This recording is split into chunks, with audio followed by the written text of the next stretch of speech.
Karibu sana kwenye sports update ya Inki Media. Hii ni sports update ya Inki Media.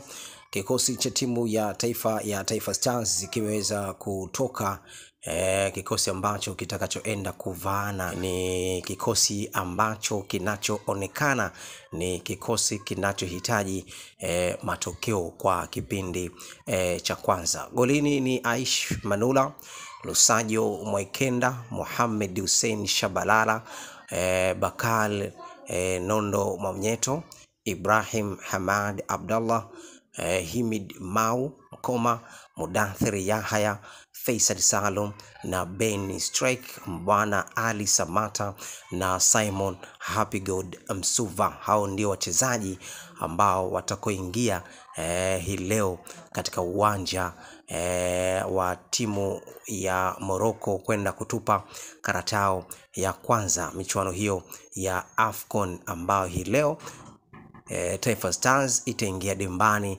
kwenda kutupa karata yake ya kwanza michuano ya AFCON 2023. Wachezaji wa akiba ni Kwais Kawawa, Beno David Kakolanya, Haji Mnoga, Abdi Banda, Novatus Miroshi Dismas, Dickson Job, Abdul Malik Zakaria, Maino Danilo, Tain Alakia, Morris Abraham, Mzamiru Yasin, Sospita Bajana, Kibu Dennis Prosper, Mohamed Omar, Cyprian Kachwele, Charles Mnombwa.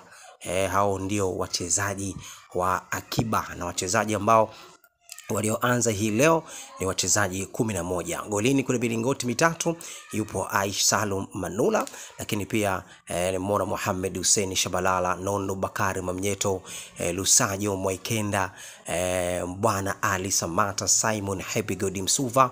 Hao ndio wachezaji watakaoingia hii leo kwenda kuitupa karata ya kwanza michuano ya AFCON, na leo ndio hitimisho la round ya kwanza. Kesho kutakuwa inaendelea ile round ya pili, kwa maana ni michezo ya pili. Kwa hiyo kundi hili leo ni kundi F, ndilo linalomaliza mzunguko huu wa kwanza. Kesho ratiba nyingine itafuata. Kwa hiyo leo ni kati ya Morocco pamoja na taifa la Tanzania ama Taifa Stars. Nani ambaye atakayepata matokeo hii leo kwenda kuongeza idadi ya alama ama kwenda kuanza vizuri katika michuano hii ya AFCON 2023. Tusubiri na tungoje kuona kati ya Morocco pamoja na Taifa Stars nani ambaye atakayeweza kuongoza kundi hili.